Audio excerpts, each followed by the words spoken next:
भोपाल के अंदर कांग्रेस मुख्यालय के अंदर बीजेपी के गुंडे घुस गए। युवा प्रदर्शनकारियों को ऐसे प्रेषित किया जा रहा है जैसे कि वो देशद्रोही हो, जैसे कि इससे पहले कोई प्रदर्शन ही नहीं हुआ हो। कॉमनवेल्थ गेम में जब आप प्रदर्शन कर रहे थे तब क्या देश की बेइज्जती नहीं हुई? आज आपको बेइज्जती लग रही है। फॉरवर्ड क्लास के आरोपियों को यह कह के बरी कर दे चूंकि ये स्वर्ण जाति के हैं और महिला अछूत जाति की है, वो उसको छू ही नहीं सकते, इसलिए बलात्कार का केस झूठा, इसलिए बरी किया जाता है। और जजमेंट में पक्षपात दिखता है, जाति का दंभ दिखता है, एविडेंसेस और लॉ को साइड में रख के अगर कोई जजमेंट दिखता है तो फिर यह मत कहिए कि हमें न्यायालयों पे पूरा भरोसा है। देश के कानून से और संविधान से बड़ा कोई नहीं हो सकता, चाहे वो सुप्रीम कोर्ट का चीफ जस्टिस हो, चाहे वो प्रधानमंत्री राष्ट्रपति हो। साथियों, पिछले 12 सालों में क्या बदला, या ये कहें 2010 से और 2026 तक इन 16 सालों में क्या बदला, मैं आज वो आपको दिखाना चाहता हूं। देखिए, ये 2010 की तस्वीर है जिसमें कांग्रेस के मुख्यालय पर कॉमनवेल्थ गेम्स के खिलाफ भारतीय जनता पार्टी ने प्रदर्शन किया था और पुलिस ने बीजेपी को कांग्रेस के मुख्यालय तक जाने दिया। और अभी आपने देखा, कल भोपाल के अंदर कांग्रेस मुख्यालय के अंदर बीजेपी के गुंडे घुस गए, तोड़फोड़ की। किसी की हत्या भी वो कर सकते थे जिस तरह वो मारने पर उतारू थे।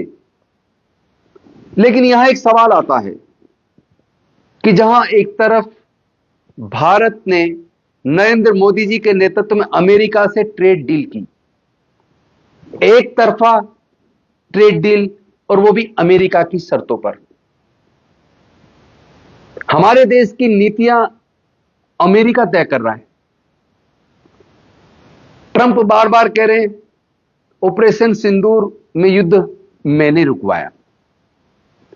देश के प्रधानमंत्री ना ट्रेड डील पर एक शब्द बोल रहे हैं और ना ही वो इस बात पर बोल रहे हैं कि बार बार ट्रंप युद्ध रुकवाने का श्रेय लेने की बात क्यों कर रहे हैं। और ऐसे में जो ज्यादा गंभीर सवाल यह हो जाता है जिस पे तमाम विपक्ष को सोचना पड़ेगा कि आखिर क्या कारण है कि अभी 2 दिन पहले यूथ कांग्रेस के युवाओं ने ट्रेड डील के खिलाफ, मोदी जी का अमेरिका के सामने सरेंडर करने के खिलाफ एक प्रदर्शन किया और उन युवा प्रदर्शनकारियों को ऐसे प्रेषित किया जा रहा है जैसे कि वो देशद्रोही हो, जैसे कि इससे पहले कोई प्रदर्शन ही नहीं हुआ हो। कॉमनवेल्थ गेम में जब आप प्रदर्शन कर रहे थे तब क्या देश की बेइज्जती नहीं हुई? आज आपको बेइज्जती लग रही है। और सवाल यह है बदला क्या है, यह मैं आपको बताता हूं। 2010 से 2026 तक कांग्रेस की सरकार थी तो आप प्रदर्शन कर सकते थे कांग्रेस के मुख्यालय पर जाकर। कांग्रेस की सरकार थी तो आप निर्भया वाले मुद्दे पर राजपथ पर प्रदर्शन करते थे। कांग्रेस की सरकार थी तो जंतर मंतर पर लंबे लंबे प्रदर्शन होते थे। कांग्रेस की सरकार थी, यूपीए की सरकार थी तो 24 घंटे अन्ना आंदोलन को टीवी पे दिखाया जाता था, जो फर्जी आरएसएस का आंदोलन था कांग्रेस को बदनाम करने का, लेकिन 24 घंटे टीवी पर दिखाया जा रहा था। लेकिन आज जब विपक्ष, चाहे वो सामाजिक न्याय के मुद्दों पर आंदोलन करे, चाहे वो दलित पिछड़ों पर उत्पीड़न के खिलाफ आंदोलन करे, चाहे वो माइनॉरिटीज की हत्या के, मॉब लिंचिंग के खिलाफ प्रदर्शन करे, आंदोलन करे, चाहे वो महंगाई बेरोजगारी के खिलाफ करे, क्या टीवी पर कभी लाइव दिखाया जाता है?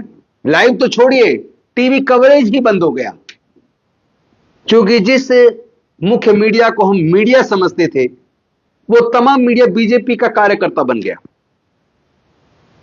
और ऐसे में सबसे दुख इस बात का होता है कि आज पुलिस, तमाम जांच एजेंसियां, तमाम ब्यूरोक्रेट्स और सबसे बड़ी दुख की बात है जुडिशरी, वो भी बटी हुई नजर आती है। और बटी हुई नहीं बल्कि उस पर मनुवाद हावी नजर आता है। कोर्ट्स के अंदर न्याय मिलता नहीं, जिसके खिलाफ भी मुकदमा बनता है राजनेता के खिलाफ, वो कहता है कि मुझे कोर्ट पर पूरा भरोसा है। लेकिन क्या वास्तव में सभी जजों के निर्णयों पर भरोसा किया जा सकता है? क्या इस डर से कि कंटेम्प्ट ऑफ कोर्ट हो जाएगा, क्या जजों के निर्णय का क्रिटिकली एनालिसिस करना बंद कर देना चाहिए? अगर विद एप्लीकेशन ऑफ माइंड, फिर से बोल रहा हूं, अगर विद एप्लीकेशन ऑफ माइंड कोई जुडिशियस जजमेंट आता है, चाहे वो सुप्रीम कोर्ट से आए, चाहे हाई कोर्ट से आए, या अधीनस्थ न्यायालयों से आए, अगर जजमेंट जुडिशियस है, कानून के हिसाब से है, तो उसकी तारीफ होनी चाहिए। लेकिन जज चाहे सबऑर्डिनेट कोर्ट का हो, चाहे सर्वोच्च न्यायालय का हो, अगर उसके जजमेंट में न्याय ना दिखे, अगर वो judgement without application of mind दिखे, तो संदेह पैदा होगा और क्रिटिसिज्म भी होगा। जहां एक तरफ हम न्यायालय को न्याय का मंदिर मानते हैं, जजों को भगवान के रूप में देखते हैं, लेकिन अगर वही जज किसी अछूत महिला के बलात्कार के केस में फॉरवर्ड क्लास के आरोपियों को यह कह के बरी कर दे, चूंकि ये स्वर्ण जाति के हैं और महिला अछूत जाति की है, वो उसको छू ही नहीं सकते, इसलिए बलात्कार का केस झूठा, इसलिए बरी किया जाता है। तो अगर वो हाई कोर्ट का जज ऐसे निर्णय देगा, तो क्या उसका इज्जत करने को मन करेगा? क्या न्यायालयों के ऊपर जनता का भरोसा बचेगा? और हम देख रहे हैं कि पहले बड़े बड़े केसेस में एज एन एडवोकेट हम जब पेश होते थे और हम पुलिस के द्वारा एप्लीकेशन लगवाकर निवेदन करते थे कि आरोपी को रिमांड पे, पुलिस रिमांड पे 7 दिन के लिए दिया जाए, तो न्यायालय 1 दिन 2 दिन बड़े मुश्किल से रिमांड पे दिया करते थे। लेकिन आजकल तो जितना पुलिस रिमांड मांगती है सत्ता के इशारे पर, उतने ही दिन का रिमांड मिल जाता है, और जहां रिमांड की जरूरत नहीं है वहां भी मिल जाता है। अगर विपक्ष के अगर आरोपी किसी विपक्ष से जुड़ा है, विपक्ष का नेता है, तो उसका तो रिमांड जितना पुलिस मांगी उतना मिल जाता है। सवाल यह है कि 2010 में कॉमनवेल्थ गेम्स के खिलाफ भाजपा ने जब कांग्रेस के मुख्यालय पर प्रदर्शन किया, तो क्या कोई मुकदमा दर्ज हुआ? क्या पुलिस ने उनका रिमांड मांगा? क्या किसी कोर्ट ने रिमांड दिया? जो आए दिन जो विपक्ष के खिलाफ हमले किए जाते हैं, मॉब लिंचिंग की जाती है, हत्या की जाती है दलितों की, आदिवासियों की, पिछड़ों की, क्या उसमें पुलिस रिमांड मांगती है इतना लंबा? और क्या कोर्ट देती है? तो भाई बताइए ना जरा, ये जो एआई समिट चल रहा है, इसके अंदर अगर कांग्रेस के युवाओं ने, यूथ कांग्रेस ने अगर ट्रेड डील जिसने भारत को कमजोर किया, नुकसान पहुंचा, अगर उसके खिलाफ प्रदर्शन करते हैं और उसमें पुलिस ने 5 दिन का रिमांड मांगा और जज ने 5 ही दिन का दे दिया, क्या वो आतंकवादी है? ऐसी कौन सी चीज हासिल करनी है जिसमें 5 दिन चाहिए? पहली बात तो विरोध करना तो संवैधानिक अधिकार है। एक तरफ ये मीडिया चलाता है और बीजेपी चलाते है विपक्ष कमजोर है, जनता के मुद्दों पे प्रदर्शन ही नहीं करते, आंदोलन नहीं करते, और विपक्ष आंदोलन करता, प्रदर्शन करता तो ना तो टीवी दिखाता, और साथ में उनको देशद्रोह का तगमा दे दिया जाता है, और उनको गिरफ्तारी पर कोर्ट भी उन्हें जेल भेज देती है और रिमांड भी दे देती है। तो भैया वो जाए तो जाए कहां? विपक्ष के सारे नेता क्या यही कहते रहेंगे कि हमें जुडिशरी पे पूरा भरोसा है? अरे भरोसा रखिए, लेकिन ऐसे निर्णयों पर तारीफ कीजिए जुडिशरी की जहां जुडिशियस जजमेंट हो, जहां with application of mind judgement हो।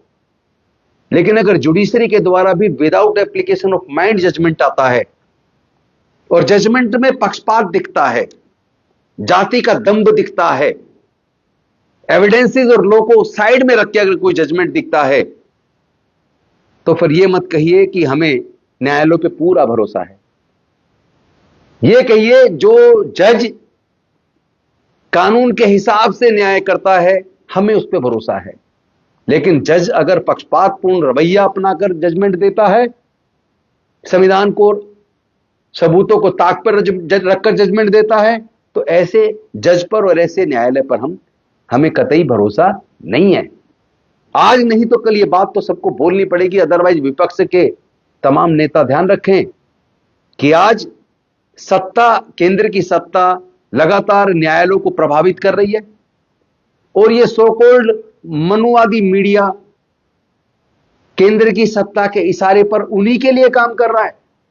विपक्ष को लगातार नजरअंदाज करके या उनकी बुराई करके, उनका एक नेगेटिव इमेज बनाकर उनको खत्म करने का काम कर रहा है। जैसा अन्ना मूवमेंट जो आरएसएस का मूवमेंट था, उसमें 2G स्पेक्ट्रम घोटाला, कोल ब्लॉक घोटाला, ऐसे घोटाले जो हुए ही नहीं, जिसमें 2G स्पेक्ट्रम घोटाला में खुद सीबीआई ने कह दिया कि कोई घोटाला नहीं हुआ, क्लोजर रिपोर्ट लगा दी कोर्ट में, और कोल ब्लॉक घोटाले में कोर्ट ने बरी करते हुए कह दिया कि इसमें कोई घोटाला नहीं हुआ। तो ये अन्ना हजारे का आंदोलन क्या था? आरएसएस का क्या कांग्रेस को, यूपी की सरकार को खत्म करने का था? फिर भी क्या हम ऐसे ही आंख मीच के किसी को भरोसा करेंगे?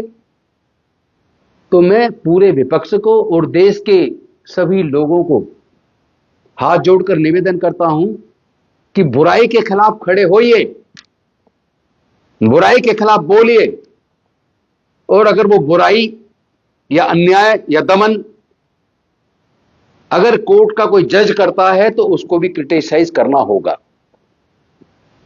क्योंकि लड़ाई देश को बचाने की है, लड़ाई देश के संविधान को बचाने की है। देश से और संविधान से बड़ा कोई नहीं हो सकता, देश के कानून से और संविधान से बड़ा कोई नहीं हो सकता, चाहे वो सुप्रीम कोर्ट का चीफ जस्टिस हो, चाहे वो प्रधानमंत्री राष्ट्रपति हो, चाहे कोई सामान्य नागरिक हो, चाहे कोई भी जांच एजेंसी हो, ब्यूरोक्रेट हो या कोई और। सबको इस देश के संविधान को मानना होगा, सबको इस देश के कानून की इज्जत करनी होगी। जो भी कानून को ताक पर रखने की कोशिश करेगा, जो भी संविधान के खिलाफ जाकर निर्णय देने की कोशिश करेगा, उसको अंजाम भुगतना होगा, उसके खिलाफ बेहद मजबूत आंदोलन पूरे देश में खड़ा होगा। लेकिन मेरा निवेदन है, आंदोलन संवैधानिक तरीके से शांतिपूर्वक होना चाहिए। आपको संविधान आंदोलन करने का, धरने प्रदर्शन करने का अधिकार देता है, लेकिन सार्वजनिक संपत्ति को जलाने का, तोड़ने का या किसी के साथ अन्याय करने का अधिकार किसी को भी नहीं देता।